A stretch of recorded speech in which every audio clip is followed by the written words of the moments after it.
Okay, good morning, everybody. Welcome to pre-market analysis. Live day trading here, successful trading on March the 21st, 2020. So the items we will be tackling today, we will share with you the market movers to start the week. We will take a look at the earnings calendar for this week. There are a couple of companies that are set to report earning starting actually this morning. And last but not least, we shall conclude with how we want to trade QQQ on today expiration day on March the 21st. So if somebody is currently live on, if you could confirm with me that you are able to hear me so that we can proceed on here with this live pre-market analysis for Monday, March the 21st, 2022. It's currently 5:49 a.m. Pacific time. It's 49 or 8:50 Eastern, meaning the markets will be opening in about 40 minutes in New York. All right, so let's see. I see two concurrent viewers. Is anybody in to be able to confirm the sound for me, please?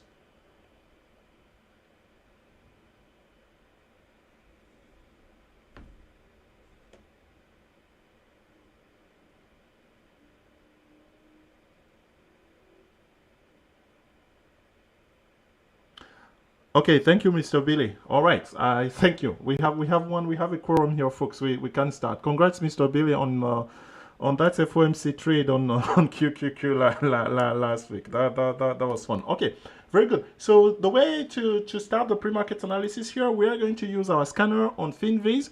So on Finviz on here, I typically will select just the stock. I will exclude the ETFs and select anything that's optionable over $20 and with some decent average daily volume that yield a list of about 857 stocks.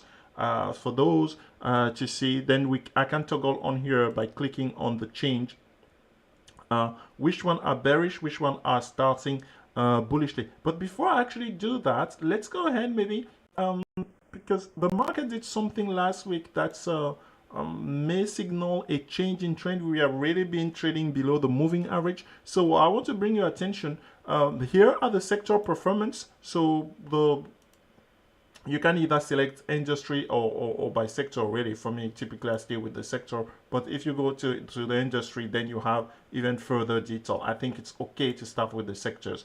We have 11 sectors in the overall market. And here you can get a good view of what has been moving in and in what specific direction. For instance, the utilities this month so far, they are the best performing sector out of the 11 sectors that comprise SPY. Yeah, these 11 sectors are what the S&P 500 is based on. So specifically last week, for instance, by just clicking on here, we get the performance of consumer cyclical. And if you further, then this is what we call a top view analysis, where you start from the top and then you can drill down into individual stocks. So consumer cyclical and technology were the two most bullish sectors last week. Even though for the monthly performance, the utilities were, as the market actually has been dropping, right? These are considered defensive stock if you have heard of that name before. Then energy here, for instance, wasn't that bullish last week. I posted on Twitter, so the breakdown of all of the energy stock. Yeah, we did that on Twitter this weekend. If you want to catch that, to see some of them where the trends were beginning to change. But here, for instance, let's say if I want to go further down in my analysis, I will just consider the consumer, and then we have 570 stock that beats our criteria. There again, you can rank them per performance either over the most recent week here. So over the most recent week, within this sector, consumer cyclical, some of the most bearish stock were here, right? You can see the charts. That was pretty bad for some of these stocks on here. I know most of you, your eyes are strictly on the bullish side. So on the bullish side, here's a stock, for instance, Hour, that's gain 112%. PIK 100. Oh, actually, let's do something here. So we want really to get specific filters. We want optionable and we want them more than $20 because some of those stocks I'm like, okay, where they are penny stocks. They are penny stocks. So we don't want that. So in this case here, and we want some decent volume. Let's say 750K average daily volume. Okay. So in that case, then last week, look what was on top. JD, PDD, NEO, Lee, a lot of stock from China. Remember they had that Wednesday where they all just spiked. Well, if I look at my other monitor, I can tell you that this morning actually those happen to be some of the most bearish stock. So let's say right now in pre-market, JD JD is down -4%. IQ is down, Baidu is down. So, but as of last week, they were some of the most. Peloton, for instance. So you can see that Peloton here was very bullish. What is Peloton doing? Peloton last week trying to recover from that sub $25. So the chart it has just been all over the place, right? So if you're interested in investing in Peloton, so this is this could be another stock from China, XPEV, with a downtrend chart over the last 3 months. HC is a stock that is started a recovery like many stock last week. Will that confirm that's really what's the question to be answered this week, right? A lot of stocks follow the overall market trend from Tuesday all the way to Friday by posting several consecutive higher highs on the daily chart. So the question is, do we get confirmation this week or not? So that's there. How I just show you an example how you can drill down from a sector level to an individual stock. But first, we are going to come back on here actually just to focus on specifically today with our screener on here.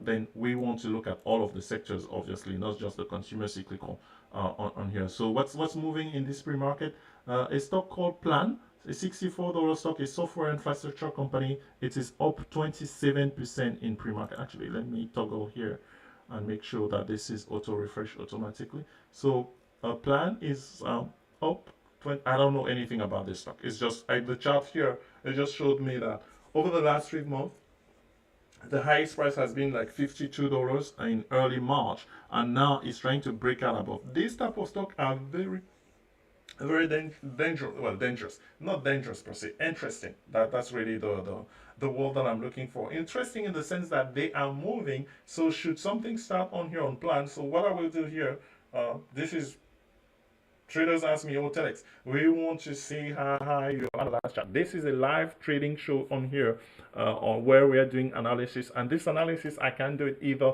we are live like this one, or on the weekend if a stock like this come through across into my analysis. So no particular familiarity with this stock, so I go to this option chain and I can see, for instance, that it has only monthly options. Okay, that's actually a very good thing here, to be honest, because should it decide to break out, let's go back to Plan here, right? You have plenty of time for an upside. So starting this morning at $64, folks, this is way above above anything. So it will have been a great idea to set up a swing trade on here or as of Friday. Why? Because it was attempting that breakout above 50 for the first time. So for those who got that, they are handsomely rewarded this morning, because the 65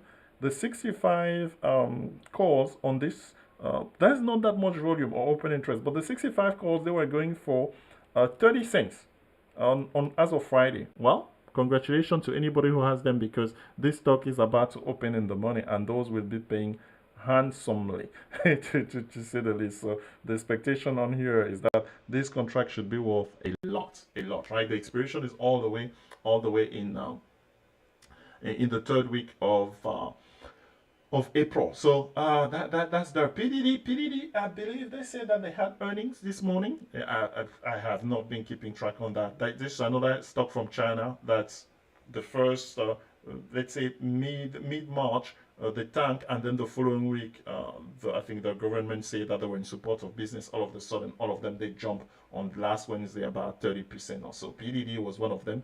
After its earnings this morning, the stock is up 7%. What else is up on here in pre-market? Not that many stocks.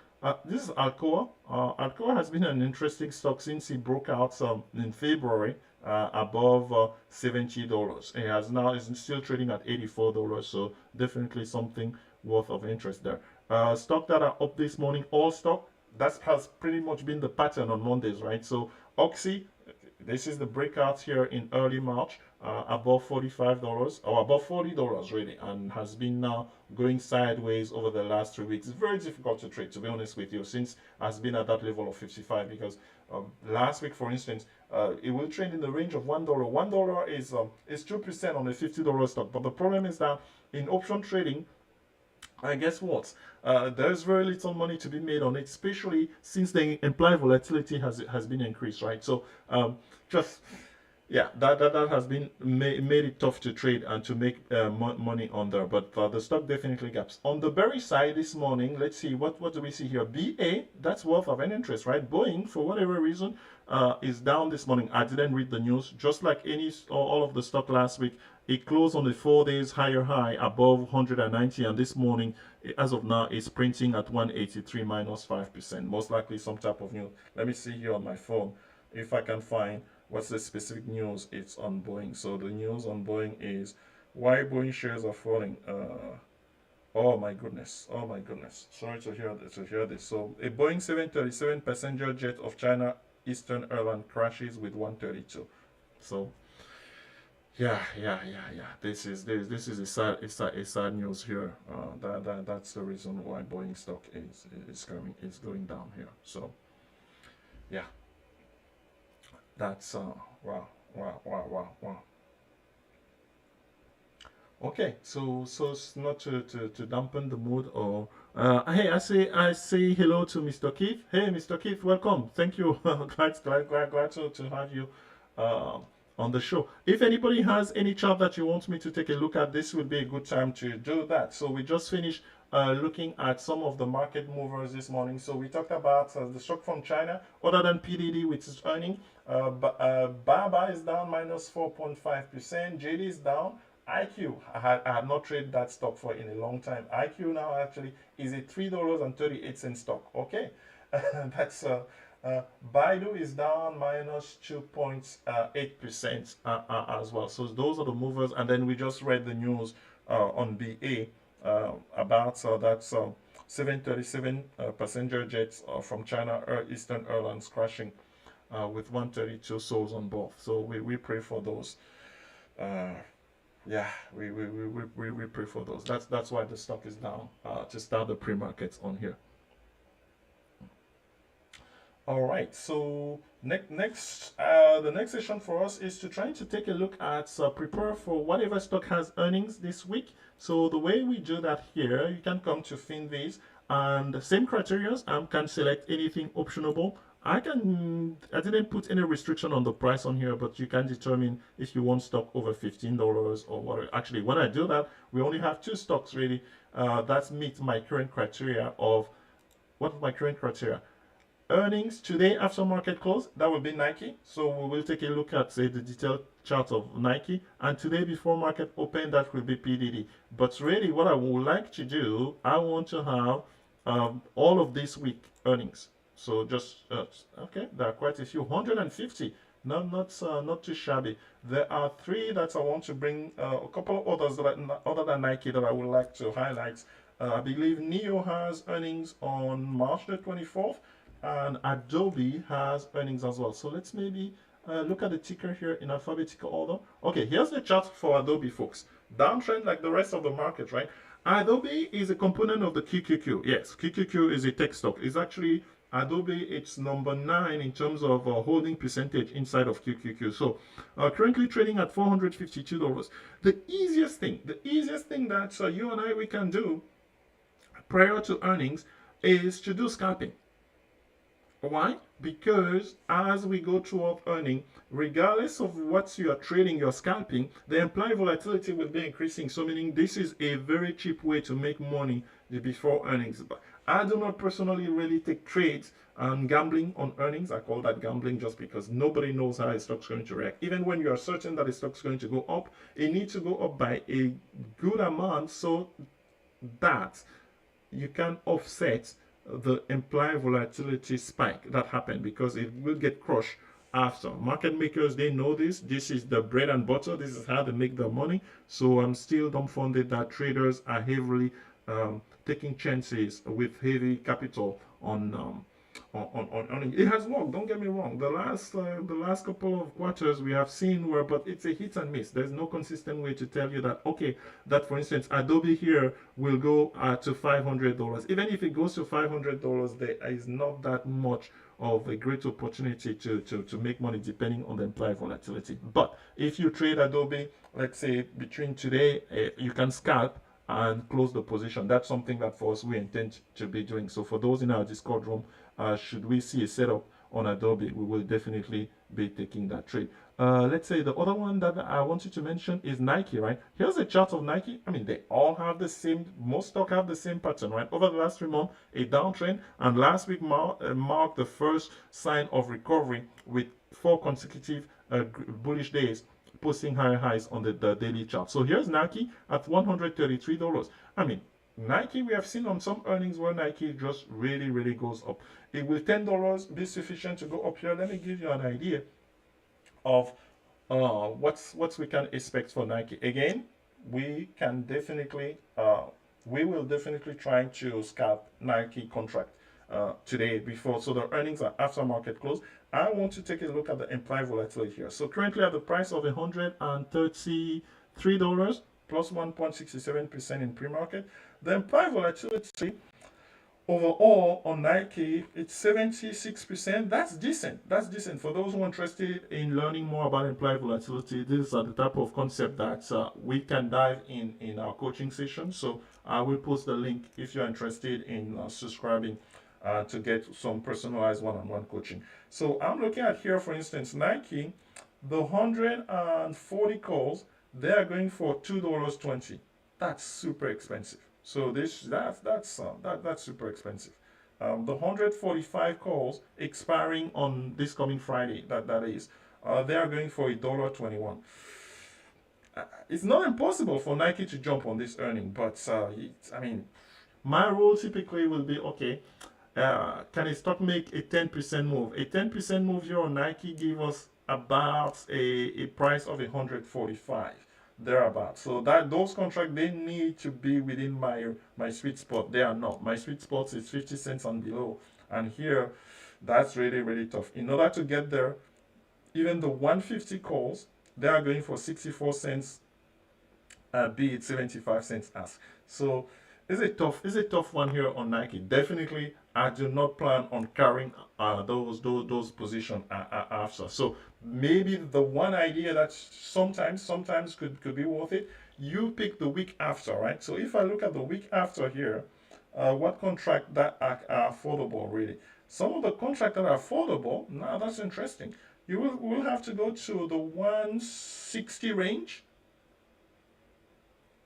24 cents thereabout. The 155 for April 1st, meaning the week after, okay. 37 cents, 46 cents, okay. Because those, they will be shielded from implied volatility a little bit, right? So meaning when implied volatility comes down tomorrow, some of these contracts, they will not lose that much, even if the stock doesn't move significantly. So maybe then what's the cheapest that we can get here? We may consider something 155 calls for April 1st for Nike on here, assuming again this chart shows recovery. The chart that we are looking at right now, let me make sure that you guys can see it by moving it up a little bit. Here's the chart. Oh, I need to go the other way. Here's the chart of Nike. Yeah, we have as of let's say at the beginning of this year, Nike was $170 stock. So the idea on here is, should you decide to take this, it's not impossible, folks. These are the type of trade that afterwards you sit like this and you say, oh my goodness, it wasn't really not that expensive. You could have taken that. I think Nike provides such opportunities. So let's go on a limb here. I didn't prepare for this. I'm doing this live. Yeah. So let's go on a limb here to say that. But folks, you have to be able to accept that. Okay, even if this trade is 2 weeks out, right? Because we are on the 21st today. So the expiration being not this coming Friday, March the 26th, but the following Friday. So these, let's say 160, if you can get them for less than 20 cents, that would be great. The 165, if you can get them for less than 10 cents. So 160 call for less than 20 cents, that would be great. 165 calls, if you can get them for 10, 12 cents, that will be great. So meaning your risk will be something very, very small. If it doesn't pan out and Nike tank, if the stock tank, well, let's see on the, because you don't know, we don't know how that reacts. So for the puts, the put that we will be using, they will be for March the 25th. Let's see if how cheap can they be. So should they decide to tank this stock, let's say really, really bad, could it go to 110? So March the 25th, 110 and below, right? So we're trying to find something there. 110 puts and below for less than 20 cents. 110.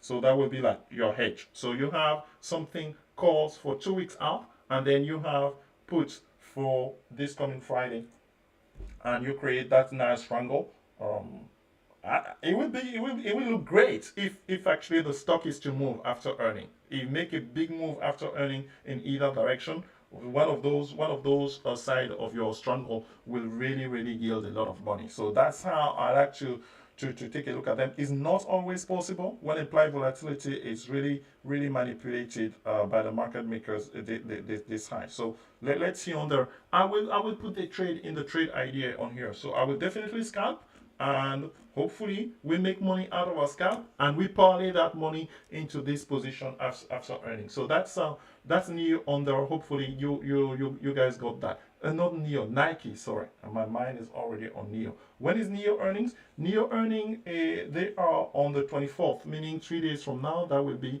on Thursday.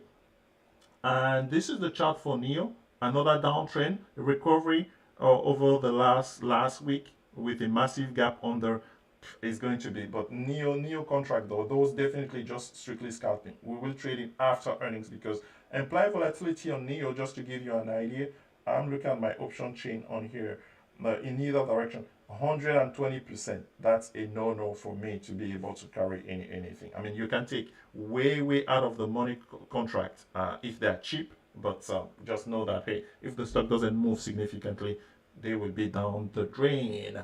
As we approach 9:10 Eastern, the markets will be opening in 20 minutes in New York. Let's see. Do we have any question from anybody for a chart that you would like us to take a look at? I don't see anything yet. So that will lead us to, one last stock we want to talk about for earnings. The other stock we want to talk about for earnings is Adobe. Yeah, we mentioned something about Adobe. Here's the chart of Adobe. Adobe trades most of the time like QQQ, except when it has new. So here's the weekly chart of Adobe. The trend has been down just like the rest of the market since the beginning of 2022. So last week, big massive green candle, but we are still below the EMA 8 on the weekly charts. If we switch to the daily charts,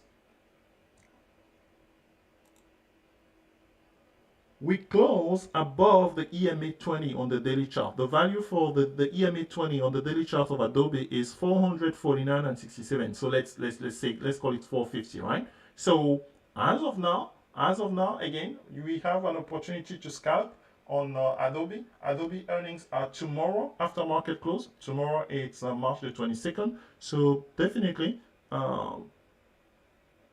there is an opportunity on there, but again, study those option chain to make sure that whatever risk that you are taking, it's a really major risk. So again, I will take a look at this one in our Discord, and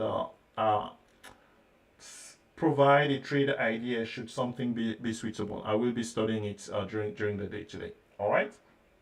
Last but not least session on here, our good friend QQQ. Many traders now are realizing, or the great awakening about QQQ and the opportunity that QQQ provides. So we have been trading QQQ since consistently since May of 2021. Yeah, there is one reference video. If you have not seen it, let me flash it on here.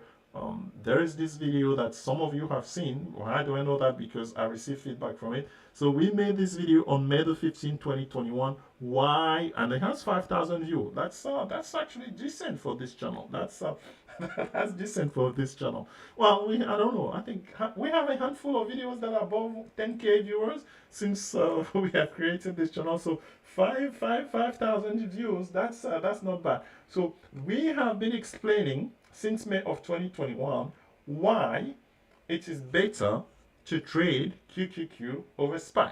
If you have not done so yet, there is this series of videos. I think there are like 4 of them. I was looking at this over the weekend to say, okay, do I need to do a consolidated video on this? There is an article on the blog successfultrading.com which compares QQQ versus SPY in 2022 with multi-year statistic supporting our decision to trade QQQ in lieu of SPY. So on a day like this one, expiration day, QQQ offers Monday, Wednesday expiration. That started exactly beginning of May. And more recently in October, another ETF, which maybe its ATR may not be as high as QQQ, but it provides some good opportunities, IWM. So you can apply the same concept on there. So for us on here, let's just take a look at QQQ ATR. For whatever reason, I've gotten into this habit that every time I look at the ATR, I come to Finviz. So hey, I just need to carry on with that. So my ATR, for those who do not know, that again, this is something that we teach in our coaching. So here's the ATR for QQQ. So the average true range has been consistently going up since December here. Nowadays, the ATR for QQQ over the last 2 months, $9. That's a lot. And with that, that's had really made some of the option expensive. So $9, you can be conservative. We have a video on how to pick a strike price using the ATR technique. It doesn't mean that every single day it does that, but statistically, this is what happened between the low of the day and the high of the day. QQQ tends to move $9. So what's the starting point for today? So if I look at QQQ right now in pre-market, as we are 15 minutes from the opening on this March the 21st, 2022. So QQQ is trading at $350.22. I give you the 22 cents there, minus 0.25%, but that's not really the point. So on the bearish side, why do I say bearish first? So really for me, I want to use an ATR of 5 today, right? For just because really round numbers. There's no perfect science to this, right? So meaning if you go, you're off by $1 or whatever, really. The difference in gain, as long as the stock is moving into your direction, the difference in a percentage profit will not be that different. So for the bearish side, 345, meaning I'm subtracting $5 from the current price, and from the bullish side, 355, right? So those are the two target that I will be using today on QQQ. I can tell you that from a cost perspective, right? So the 345 as of Friday, and I can even provide you, they were, what was the bid price on here as these people? They closed at 78 cents. That's what I've seen. Yeah, that's what I've seen. $5 away lately has been like 75. It used to be much cheaper than that, folks. Prior to this, I don't know, bearish market that we have been in 2022. It used to be much cheaper than that. It used to be that $3 either direction will cost you 35 cents on a day like this. Obviously, the theta decay, there are 2 days of theta decay on here. So meaning the price that you're seeing right now on the option chain on QQQ, you need to subtract at least, I can give you an estimate what those 345 they will be. The 345 here, as of Friday, they were at 78 cents. But theta decay is 0.24. So the stock is almost flat, literally, right? So meaning we can expect, well, let's say the stock lost $1. In that case, I will put the delta. There is a formula for this. And again, I teach this in one-on-one coaching session if you're interested. So the estimate that I can give you on here using my approximate formula, if you will, is that we can get the 345 puts on QQQ or at the open on here for about um, 50 to 55 cents, which is actually within our range. That's what we like. That's what we like. If we can steal them cheaper than that, let's say 45, 40, fantastic. Yeah, that would be fantastic. Conversely, on the call side, the 355, so that was for the 344 puts expiring today, right? The expiration, since QQQ has expiration today. So the 355 calls, they were as high as 89 cents. They closed at 89 cents. Again, data decay over the 2 days, plus that the stock has lost about a dollar since Friday close. So we have an estimate of about the same price really. So let's say 40 cents, 45 cents for those 355 calls. And obviously, if the stock decides to put a dip in, the price of the calls will be further down. So this is our QQQ live day trading on here with the analysis where I took the HCR and then I'm conservative in terms of this approach. If you use an HCR of 8, 9, whatever, that will give you a strike price that will be much, much cheaper. So you will just have to be patient for the trades to pan out throughout the rest of the day. All right, thank you for those who were able to follow us live. It's currently 9:18. The market will be opening in 12 minutes. I'll give everybody 10 minutes back so that you, at least for me, I need to reset. I need to prepare my mind. The week's going to be long. I need to then be patient to be able to take advantage of the opportunities that the market open. So before I go, let me provide a link because I have that question several times. For those who are not subscribers right now, who are considering a coaching session, let's provide that link on here. So if I can find it. Okay, so let me put it inside of the live chats. Thank you, everybody. Have a great trading session on this Monday. Again, as we gave you the trade on the setup on QQQ, we gave you the trade on Nike, and we will be scalping Nike, Adobe throughout the earnings. So this is how to subscribe to, well, we call it the 10-bagger trading system. So the 10 baggers trading system. Yeah, we have our watch list, obviously, for those who are already subscribers. I mean, that watch list, you know how to use it by now, so there's nothing new on that. Thank you, everybody. Have a great day.